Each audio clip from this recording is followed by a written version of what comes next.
What's up? What's up? What's up? Good morning, good evening, good night, good afternoon, whatever time you're listening in, wherever you're listening from.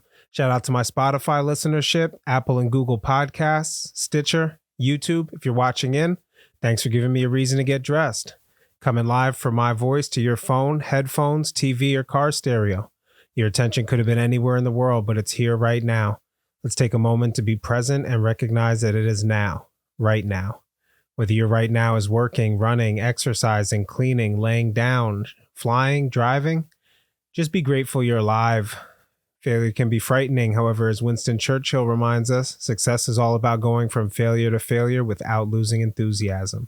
This is I Will Not Lose podcast, where we set out to prove everything is learned from failure, and we must persevere and recognize it as one step closer to success. I'm your host, Tony Ortiz. Let's jump right in. Oh, I'm going to just look, I promise this is going to be the greatest episode yet. And that's quite frankly because I do not want to record. But I knew there was going to be days like this, and I'm grateful that this is the first one in almost 2 seasons. So it got me thinking, back when I used to run all the time, I'd be amazed at how little how I felt actually affected my performance. So if I hadn't slept well, if I was hungry, I didn't eat breakfast, but I knew I was running at noon. Once noon came around, after about, 0.2 of a mile, something takes over your body and it says, okay, we're doing this. It's time to do this.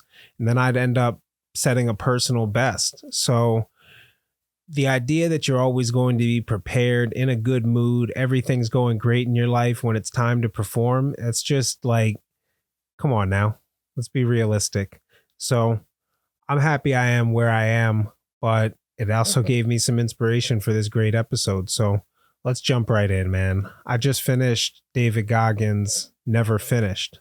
Well, that's a mouthful. This is David Goggins' second book. If you don't know who he was, he's the New York best-selling author of Can't Hurt Me, which is kind of an autobiographical military motivation book. It came out, I think, 2018 or 19, don't quote me, but a few years ago.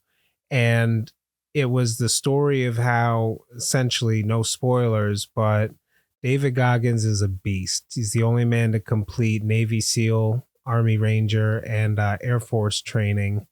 He was a career Navy SEAL, held the world record for most pull-ups in 24 hours, normally runs 100-mile races. He's just a complete specimen of a human being. So it's a different kind of motivation.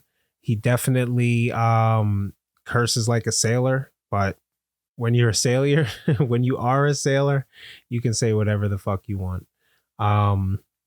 What it comes down to is, this book is highly motivational in terms of pushing yourself to your limit and recognizing what your limit is. I think the title of this new one is How to Win the War Within and Have a Mindset. So when I first read Can't Hurt Me, this book was so motivating. I'm sitting there and I'm drinking a glass of wine and I'm reading about how this guy was, 70 or 80 pounds overweight, getting ready to join SEAL training, and he had to change his life around. He had to do it. So it was like 16 to 18 hour a day training sessions with cycling on top of working. And I'm just reading all this stuff this guy's doing. And I'm like, look at me, cushy, sitting here reading a book with my glass of wine. I got up and I set my mind to run 10 miles. It was like 6 or 7 p.m. So already approaching dark. And I knew if I took my phone with me, I would end up calling an Uber. So I set up backup. I just took my ID with me, some things like that. And I ended up getting about 6 miles. Now, I hadn't run more than 2 miles in probably about a year at the time of reading it. But his voice just kept going in my head as I'm running. And I said I could go further. I didn't make the 10, but I was satisfied with the 6. And the next day I go to talk to my doctor, and he's asking how my knees are. And I said, well, I just ran 6.5 miles yesterday. At the time, I was like 240 pounds. So he's like, you cannot do that. Like your knees will not let you put that kind of pressure on. So that was one of my goals. I wanted to be able to run. So that was part of my motivation to lose a ton of weight last year. But I digress. That's how motivating this book can be. It's not for everyone. Not everybody can do like the military style. Like it's not a cushy walk. It's kind of a get up and get moving. And sometimes people need that to get going. You know, somebody was reaching out to me and they were like, what do I do, man? I need some motivation. I just need to clean my house. I have to clean my house. I said, no, you get to clean your house. Flip your mind state. Don't tell yourself you have to. Say that you have a beautiful, warm house and you have the privilege to be able to straighten it up and organize it and make it the best. They were like, that's absolutely right. That's what you need to do. So that was a little earlier today. Now here I am thinking, you know what? I do not want to drop the podcast. We had some technical difficulties and we dropped late last week. That's not going to happen 2 weeks in a row. So it really doesn't matter how I feel. I set my mind to doing something and I have people that listen. There's an obligation. I know you guys would be cool. Everybody was cool with me dropping a little bit late, but it's a certain personal goal that you set, even though there's no advertisers or stakeholders, and I'm really under no pressure to drop weekly. It's something I set my mind to, and something that, you know, every time I've said that I couldn't do it, I did it, and I did it further.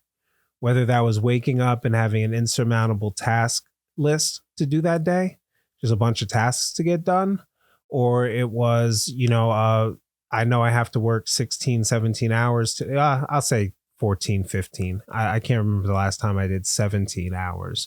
But, if you know and you wake up at 5:30 and you're not going to be hitting the bed till 10 o'clock, 11 o'clock that night, you just got to be grateful. Get up and do it. I don't know. It's just something about not being in the mood to do it and persevering to do it just leads to great accomplishments. So I think back to, I remember recording a video of myself. I was about 2.5 miles into a run and I look and I record myself and I say, I just ran 2.5 miles. I want to commit to running 3 miles tomorrow and the day after that and every day. While I didn't get to 3 miles the very next day, within a year, I was running 3 to 5 miles, at least 5 days a week. And so once I was doing that, it was like, okay, if I had more time, the only thing that's stopping me is that I'm doing this on a lunch break and I literally only have 40 minutes to run. So if I could knock out 5 miles in 45 minutes, I was real fast back in the day. I don't know. It was just you set the goal, you get there, and then you realize that through practice and through your training, this is easy. You can just do it. The first time I signed up for a 5K, it was in September, and I think it was 3 or 4 months beforehand, and I hadn't run since high school. And even then, like we ran in wrestling, but not like really running, like only a mile here or there. So I wasn't in shape to run, but I remember I thought I can work my way up to 3 miles. I started with half, went to 1, worked my way up to 2, and then hit the 5K. That following year, I think I ran 4 or 5 5Ks, and I was putting in at least 3-mile runs every other week or so. So, you set that insurmountable goal, and through training, you don't even realize like, wow, I'm crushing this. I did it. Another note to myself that I put out, I remember recording a memo. I had just started as an adjunct professor at Northampton Community College teaching Photoshop and Illustrator, like Adobe Creative Suite. I already had a full-time job and I was thinking, man, I bit off more than I can chew. I prepared my notes. I hadn't been in front of a classroom for a while. And it was about 15 minutes before it was time to go. And I just said, I can do this. I'm telling this to myself that I'm capable of doing this. And one day this will be easy and I'll look back at it. And it was amazing. I got through a few semesters, pretty much up until Corona. I was teaching adjunct while having a full time job and putting out content onto YouTube. So it's nuts. I go through my weekly schedule and I think, man, I'm busy, but it's like I'm still getting good sleep. There's people that aren't getting good sleep that are really busy. They have some sort of physically exhausting work. I just run my mind to the point of insanity and then rest and do it again. But yeah, I think about in the book, Dave Goggins throughout Can't Hurt Me talks about running 100-mile races and what goes through and the mind state that he had and triathlons and all sorts of things. I mean, this guy would do these insane marathons almost every weekend. So I'll give you a quick spoiler. He works on a 240-mile run. It's kind of how he opens the book. And to go from 100, let's just stop for a second. 100 miles. If you run 100 miles in a week, I mean, that would be almost a half marathon every day, every other day. That's an insane amount of running. He would do that in a weekend. So 240 and having I think it was 5 or 6 days to complete the whole race. I mean, you push yourself to a whole nother level. It's okay to not run 100 miles. I'm okay with my own personal bests and things that I've done, but that's because I know there was a steady, gradual increase that I could measure, that I could see, and I could get the rewards of seeing myself grow there. But it may not have been the best I could ever do, but it was the best I could give at that time. And that's all that mattered. I mean, gosh, the feeling of running, clocking out at noon, driving down to the trail, running about 3 miles, getting back, showering, grabbing lunch to eat at my desk, and tying my tie, tying my shoelaces in full business attire within 1 hour. And that would energize me for the afternoon. And it was amazing. And I remember every time I tied my shoes, I thought, I didn't feel like going for that run. And now here I am. I did it. I knocked it out and I had a good time. So that's the mindset that I'm coming into. I'm like, man, I don't have to pod today. I get to pod today. How cool is this? Look at us, man. We get to record, document our thoughts, and you guys found me and listened to it, man. What a privilege. This is cool. So, I did want to, let me actually check my time. All right. We're going to be a little bit light this week just because we've been killing it, man. Shout out to I Will Not Lose in season 2 with the guests. We had my son Jaden kicking off. We had Law the Barber on community advice. Brian Yon. We had Ryan sharing his story from addiction to recovery. And the goal wasn't even to have guests. This is something that I do as a hobby that I think I can grow, but I set expectations for what level of production I'm actually going to put together because, it's not fair for me to quit my day job and just go off and be a full-time podcaster and not bring any money in. But that being said, I do like the idea. Posting on Mondays feels like that same feeling of tying my shoes after a long run. We prepared, we showed up, and we haven't missed a week since October of last year. So this is super cool stuff, man. You don't have to be the best. This is a quote from Never Finish. It says, I used to think that I had to be the best at everything to be great and to be a strong leader. That's not the case. The valiant motherfucker is the person who faces long odds but continues to try. That really rocked with me. I have my show notes together and then I go and I read and I'm listening to the audiobook, and that's what he kind of closes with.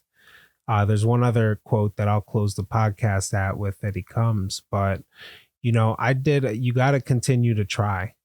I did an episode, I think it was earlier in season 1, but it was the importance of persevering when you're not number one. Excuse me. The importance of persevering when you're not number one. You know, don't get discouraged by the people ahead of you. Recognize if they worked harder than you, they deserve to hold that place in front of you, and let them be an inspiration to you, man.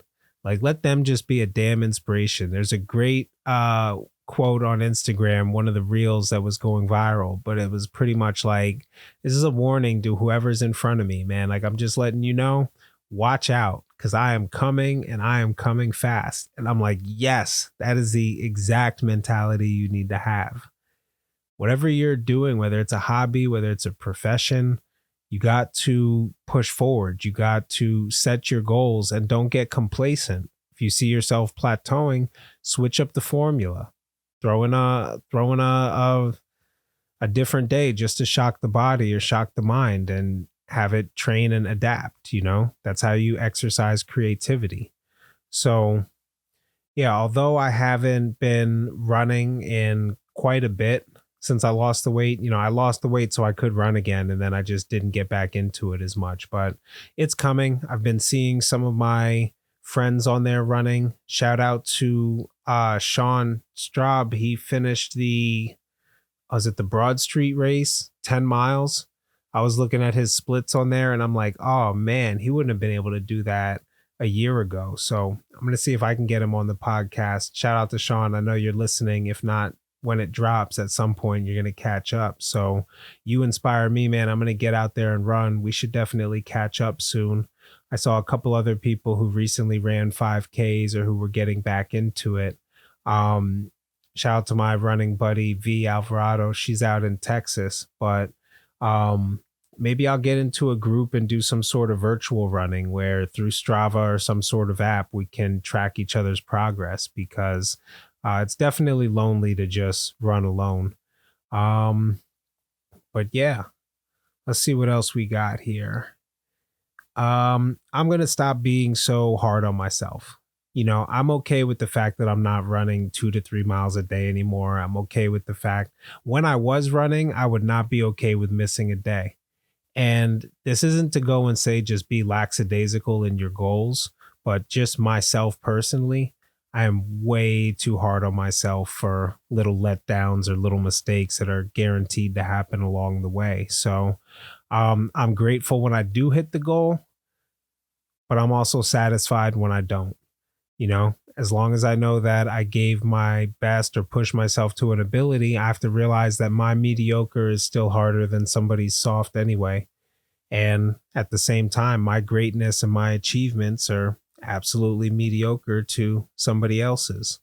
But other shout out, we have gonna have phase 1 on the podcast either next week or the week after, kicking off season 3. That's going to be dope. We had a long conversation. I got to find some way to chop that one down, because we talked till the cameras died and until we just had to go and be adults. So I wanted to take a little break, drop a short episode in between guest episodes. This is self-produced. I do put everything together and chop it up on top of what I do professionally. So would have loved to get it out this week, but technical difficulties didn't allow it for it to be up to the standards that I want to put it out. So we're going to do that. I want to share one more story before we get out of here. Where are we at? We're at about 20 minutes. Yeah, I'll be quick. So I want to encourage you to be naive in whatever you're doing.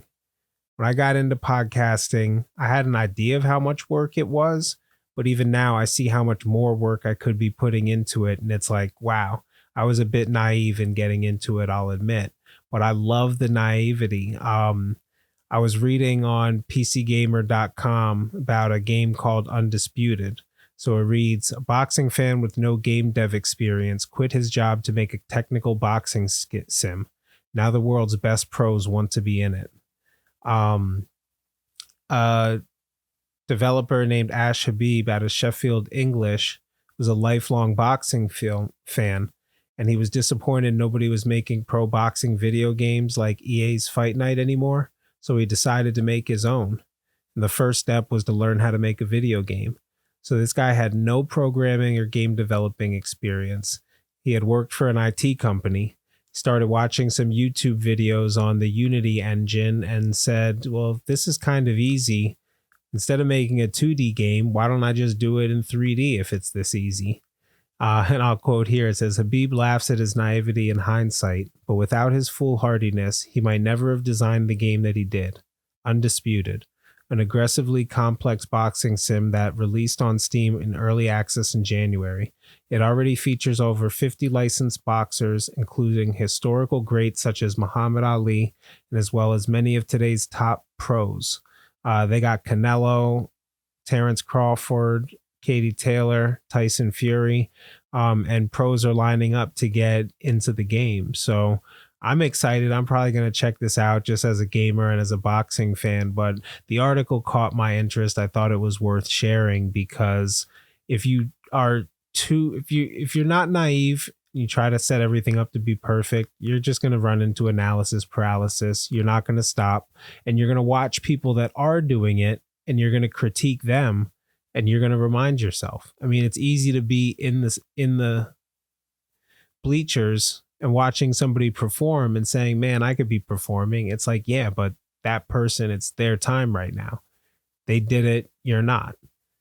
So be naive. Bite off more than you can chew. I'll end with the quote from Never Finish. That is what belief does for you.